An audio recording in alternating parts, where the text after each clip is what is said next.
ഇന്നലെ തന്നെ സോഷ്യൽ മീഡിയയിൽ ഇങ്ങനെ പ്രചരിക്കുന്നുണ്ട്, ഫിലിപ്പ് മമ്പാട് പെട്ടു പെട്ടു പെട്ടു. ഇന്ന് പത്രത്തിലും കണ്ടു. അപ്പം പിന്നെ ഉറപ്പിച്ച്.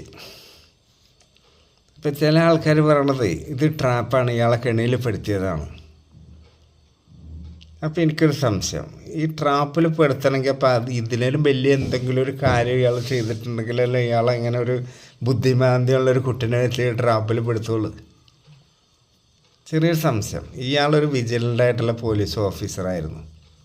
അയാളെ ഒരു ബുദ്ധിമാന്ദ്യമുള്ള കുട്ടീനെ വെച്ച് ട്രാപ്പിൽ പെടുത്തിയാൽ അത് എത്രത്തോളം സക്സസ്ഫുൾ ആകും? ആരെങ്കിലും അങ്ങനെ റിസ്ക് എടുക്കുക? പിന്നെ ചില ആൾക്കാർ പറയുന്നുണ്ട് ഇത് ട്രാപ്പാണ്, എങ്ങനെയായാലും അയാളത് ചെയ്യൂലെന്ന്. അപ്പം എനിക്ക് ദിലീപിനെ ഓർമ്മ വരുന്നുണ്ട്, ഫ്രാങ്കോ മുളയ്ക്കലിന് ഓർമ്മ വരുന്നുണ്ട്. കാരണം എന്താ, എൻ്റെ ദിലീപേട്ടൻ അങ്ങനെ ചെയ്യില്ല, ദിലീപേട്ടൻ പാവടാന്ന് പറഞ്ഞു. എൻ്റെ ഫ്രാങ്കോ പിതാവ് ഒരിക്കലും അങ്ങനെ ചെയ്യില്ല. മനുഷ്യൻ ശരിക്ക് ബേസിക്കലി ഒരു അനിമലാണ്. സെക്സിൻ്റെ കാര്യത്തിൽ ഏതൊരു പുണ്യാളിനും ചിലപ്പോൾ, അതായത് നമ്മളിപ്പോൾ എന്നെ നിങ്ങൾ കാണണല്ലേ, ഇതിൻ്റെ ഒരു മാസ്കാണ്. എൻ്റെ ഉള്ളിലൊരു സംഭവമുണ്ട്, ശരിയായിട്ടുള്ള ഞാൻ എന്താണെന്ന് എനിക്ക് തന്നെ കറക്റ്റ് അറിയില്ല. അതേപോലെയാണ് ഏതൊരു വ്യക്തി. ഈ സെക്സിൻ്റെ കാര്യത്തിൽ ആരെയും നമ്മൾ വിശദരായിട്ട് പ്രഖ്യാപിക്കാൻ പറ്റില്ല. ഞാൻ പറഞ്ഞില്ലേ, ബേസിക്കലി ആനിമലാണ്. ശരിക്കും പറഞ്ഞിട്ടില്ലേ, അതായത് പ്രായപൂർത്തിയായ ഒരു സ്വന്തം പെങ്ങളായിക്കോട്ടെ, രക്തബന്ധത്തിലുള്ള സമയത്ത് അർദ്ധരാത്രി അവളുടെ കട്ടിലിൽ പോയിരുന്ന് അവളോട് സംസാരിക്കാൻ പാടില്ല എന്നാണ്. കാരണം മനുഷ്യൻ്റെ ഉള്ളിലുള്ള ആനിമൽ എപ്പോഴാണ് ആക്റ്റീവാണെന്ന് പറയാൻ പറ്റില്ല. അപ്പം ഇയാൾ ഈ മോട്ടിവേഷൻ എന്ന് പറഞ്ഞാൽ തന്നെ ഏറ്റവും യൂസ്ലെസ് ഏർപ്പാടാണ് ഈ ലോകത്തിൽ തന്നെ. ഈ മോട്ടിവേറ്റ് ചെയ്തിട്ട് ആർക്കാ എന്തെങ്കിലും വ്യത്യാസം ഉണ്ടായത്? ഇതൊക്കെ ഒരു ഉപദേശത്തിൽ പെടില്ല. ഉപദേശിച്ചിട്ട് ഒരാൾ നന്നായ ചരിത്രം ഭൂമിയിലില്ല. ഒരു ചിലവില്ലാണ്ട് ആർക്കൊരു കൊടുക്കാൻ പറ്റിയൊരു മുതൽ ഭൂമിയിലുണ്ടെങ്കിൽ അത് ഉപദേശം മാത്രമേ ഉള്ളൂ. ഇപ്പം നോക്കിയാൽ ധ്യാനം കൂടാൻ പോയിട്ട് കള്ളുടി നിർത്തൂലേ ആൾക്കാർ?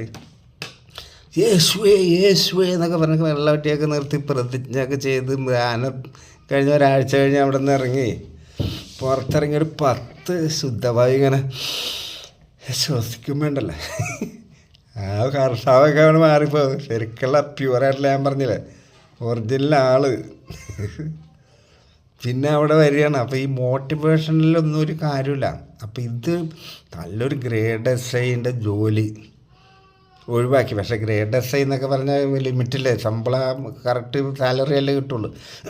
ഇത് മോട്ടിവേഷൻ എന്നൊക്കെ പറഞ്ഞാൽ ലിമിറ്റില്ലാത്ത പൈസ, സ്റ്റേജ്, ആൾക്കൂട്ടം, ഒരു കൊച്ചു സെലിബ്രിറ്റി ആയിട്ടൊക്കെ വിലസായിരുന്നു. അപ്പോൾ ഇയാൾ മോട്ടിവേഷനൊക്കെ ഉണ്ടെങ്കിലും എനിക്ക് മോട്ടിവേറ്റ് ചെയ്യുന്ന ഒരു ഒറ്റ മനുഷ്യരെ എനിക്ക് കണ്ടുകൂടാ. അത് ഞാൻ പറഞ്ഞേക്കാം. അപ്പം ഇയാളിങ്ങനെ നടക്കും, അവിടെ അതുണ്ട് ഇവിടെ എത്തേണ്ടത്. ഞാൻ ചിലപ്പോൾ ഇയാളുടെ പ്രോഗ്രാമൊക്കെ കാണലുണ്ട്. ഒരു വിമർശനാത്മകമായിട്ട് ഞാനിതൊക്കെ ലുക്ക് ചെയ്യലുണ്ട്. പക്ഷേ അന്നേ എനിക്ക് തോന്നിയിട്ടുണ്ട് അത്ര ശുദ്ധ പുണ്യാളന്മാരൊന്നും ഭൂമിയിലില്ല. പിന്നെ എൻ്റെ ദിലീപേട്ടൻ അങ്ങനെ ചെയ്യില്ല എന്നൊക്കെ പറഞ്ഞ പോലെ, അല്ലെങ്കിൽ എൻ്റെ ഫ്രാങ്കോ പിതാവ് ചെയ്യില്ല എന്ന് പറഞ്ഞത് ഒരിക്കൽ ആശ്വസിക്കാം. ഫിലിപ്പ് മമ്പാട് ചെയ്യൂല. ഒരു ബുദ്ധിമാന്യമുള്ള കുട്ടീനെ ഈ കൗൺസിലിങ്ങിന് മമ്പാട് ഇയാളെ വീട്ടിൽ കൊണ്ടുപോയത്. ഇയാളെ കൗൺസിലിങ് കൊടുക്കാൻ ഇയാളുടെ അടുത്തൊക്കെ കൊണ്ടുപോകണ ആ പാരൻസിനെ വേണം ആദ്യം പൂശാൻ. എന്നിട്ട് ഇയാൾ കാസർഗോഡ് ആ കുട്ടീൻ്റെ വീട്ടിൽ കൊണ്ടുപോയിട്ട് കുട്ടീനെ അവിടെ നിന്ന് പീഡിപ്പിച്ചെന്നാണ് പറഞ്ഞത്. ബുദ്ധിമാന്ദ്യം ഉണ്ടെങ്കിലും ചില കുട്ടികൾക്ക് നല്ല ശാരീരികമായിട്ട് വളർച്ചയും കാര്യങ്ങളൊക്കെ ഉണ്ടാകുമ്പോൾ പാരൻസ് കരുതണം. ഈ ലോകത്ത് കാണുന്ന എല്ലാവരും പുണ്യാളന്മാരൊന്നുമല്ല. അങ്ങനെയൊന്നും ഒറ്റക്കൊന്നും ഒരാളുടെ അടുത്തേക്ക് വിട്ടു കൊടുക്കാൻ പാടില്ലല്ലോ മക്കളെ. പ്രത്യേകിച്ച് ഇങ്ങനെ മൈൻഡ് കറക്റ്റല്ലാത്ത കുട്ടികളെ ഈ തള്ള ഒപ്പം നിൽക്കണ്ടേ? ഇയാളുടെ ഒപ്പം ഇങ്ങനെ വിട്ടുകൊടുക്കുകയാണ്. ഏതായാലും ആൾ റിമാൻഡിലാണ്. ഇപ്പം നല്ല ഭക്ഷണമൊക്കെ കഴിച്ച് താമസിക്കാൻ ജയിലിൽ. അതാണ് ഞാൻ പറഞ്ഞത്, മനുഷ്യനെപ്പോഴും ഈ സെക്സിൻ്റെ കാര്യത്തിൽ ആരും ഒരു കാര്യം കൂടി ഞാൻ പറയാൻ സ്റ്റോപ്പ് ചെയ്യാം. ഞങ്ങളുടെ ഗ്രാമത്തിൽ എൻ്റെയൊക്കെ ചെറുപ്പകാലത്ത് യൗവനകാലത്ത് രാത്രി ഞങ്ങളിങ്ങനെ ചുറ്റി അടിക്കും സകലയുടെ വഴി കൂടി നേരം പുളിക്കോളം നടക്കും. ഒന്നിനുമല്ല, അവിടെ ഇരുട്ടിൻ്റെ മറവിൽ അവിടെ എന്താ സംഭവിക്കണമെന്ന് അറിയാം.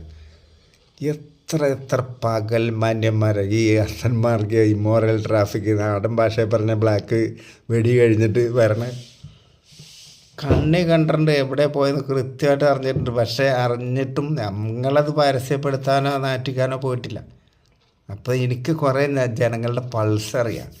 പകലൊക്കെ നല്ല ഇസ്തിരിയിട്ട് കുട്ടപ്പനായിട്ട് പൊളിറ്റിക്സ് മതിലൊക്കെ ഇടപെട്ട് നാട്ടുകാരെ നന്നാക്കാൻ നടക്കണവനൊക്കെ രാത്രി ആയിക്കഴിഞ്ഞാൽ ഒരു പെലേടി ഞരമ്പെന്ന് വരെ ഒരു ഞരമ്പുണ്ട് മനുഷ്യർക്ക്. ആ ഞരമ്പ് ആക്റ്റീവായി കഴിഞ്ഞാലുണ്ടല്ലോ, ആ ഞരമ്പ് ആക്റ്റീവായാൽ ഏതവനും, ഒരു പള്ളിയിലെ അച്ഛനായിക്കോട്ടെ, കന്യാസ്ത്രീ ആയിക്കോട്ടെ, ഫിലിപ്പ് മമ്പാടായിക്കോട്ടെ, അപ്പോൾ ആരും വിശുദ്ധരൊന്നുമല്ല, ഈ ഞാനടക്കം. അത്രേ പറയാനുള്ളൂ. അപ്പോൾ എൻ്റെ ചേട്ടൻ പാവമാണ്, എൻ്റെ ദിലീപ് ഏട്ടൻ അങ്ങനെ ചെയ്യില്ല, ഫിലിപ്പ് മമ്പാട് അങ്ങനെ ചെയ്യില്ല എന്ന് ഉറപ്പിക്കാൻ വരട്ടെ. തീയില്ലാണ്ട് പുക ഉണ്ടാവില്ലല്ലോ മക്കളെ. നമസ്കാരം.